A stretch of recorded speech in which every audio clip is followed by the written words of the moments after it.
You want to see something really cool? Today we're talking about the Williams Spooks gun game from 1969 and another episode of Games I Should Have Never Bought!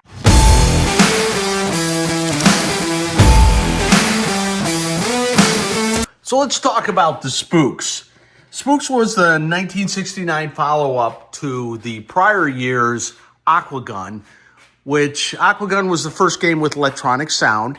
And this game has electronic sound too. If you look in here, you can see the soundboard sitting in there precariously. It needs to be mounted back there, but it's just sitting there for now. And I'll explain that in a minute.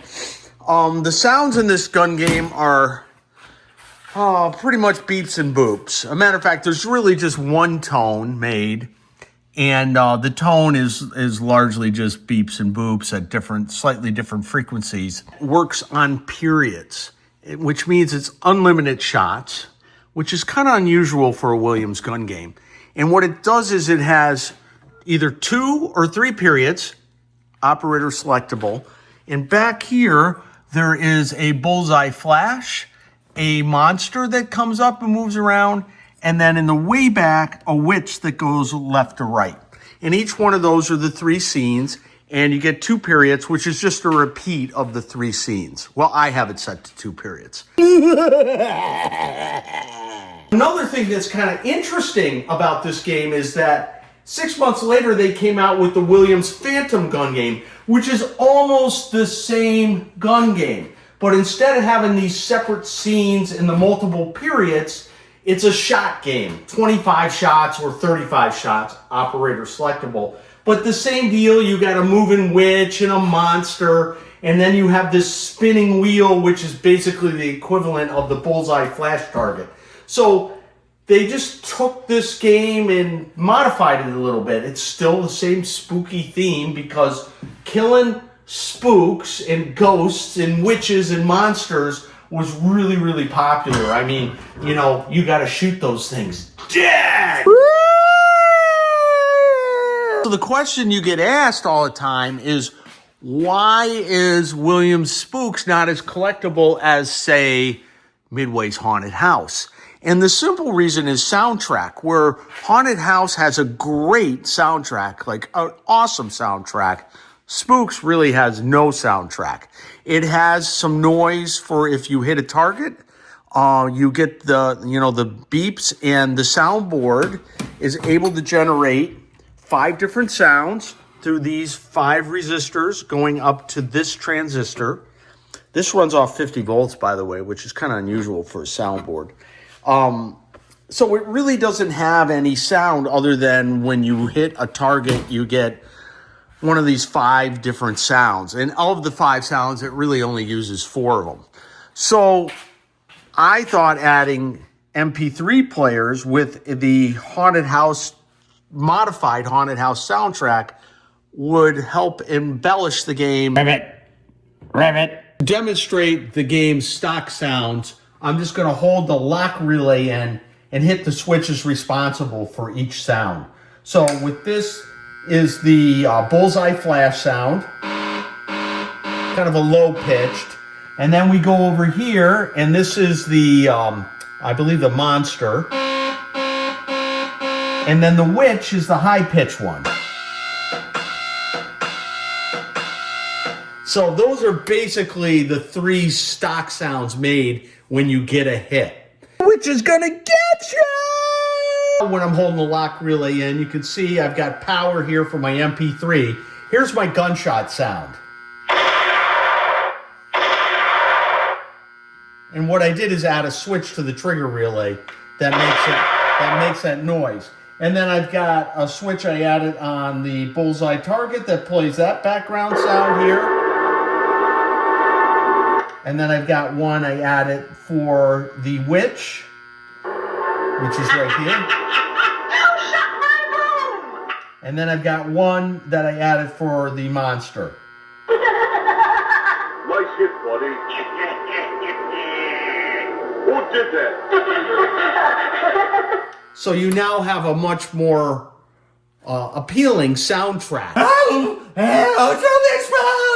the back area of the game. There's our monster that moves up and down.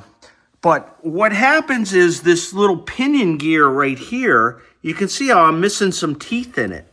So originally that gear was turned around 180 degrees, and the broken part made it with this larger gear, and it just broke off. So all I did was knock the pin out, turn the gear around 180 degrees, and reattach it, and I was good to go. Now, if that doesn't work, McMaster Carr sells a replacement nylon gear that's like pretty much identical.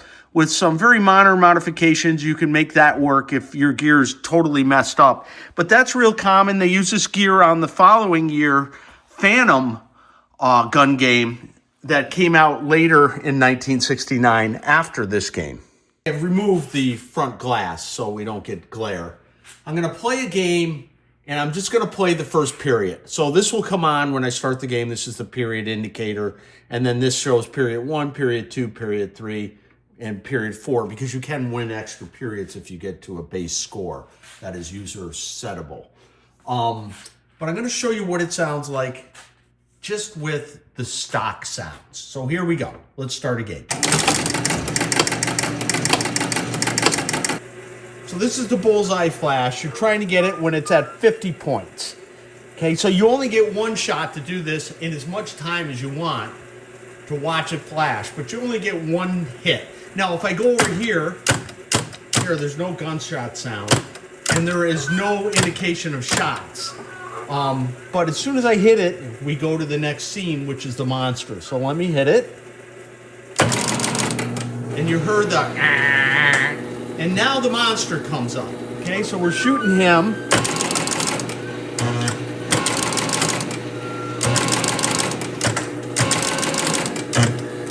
Okay, so now the monster scene's over and I got the witch. Now we're gonna play again, but I have attached my MP3 soundboards. So there's 3 different soundtracks. They're kind of just the modified Midway haunted house for the 3 scenes: the bullseye, the monster, and the witch. So let's give it a whirl. And there's my modified background haunted house sound. Okay, and then I'm gonna hit this. Nice hit, buddy. And now I have the monster soundtrack. Who did that? I'll be back.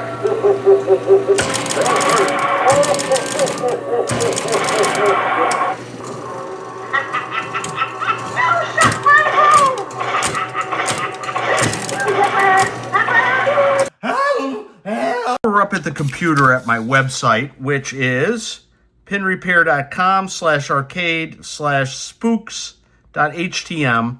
And you can see how I describe all the soundboard connections and soundtrack files that you can download. So if you want to get the background sound, and you can do that, you can download it, and you can add your own MP3s. This explains to you exactly how to do that. So that's my modified spook game with the new soundtrack. I admit that the gunshot sound is kind of subtle and you don't really hear it that well. You can do too much with the MP3 boards, so I want to kind of try and avoid getting into it too heavily, but it just makes the game more well-rounded with these soundboards. And you can play this at the upcoming fall Ann Arbor pinball show that's in October. You can come play this game and check it out for yourself.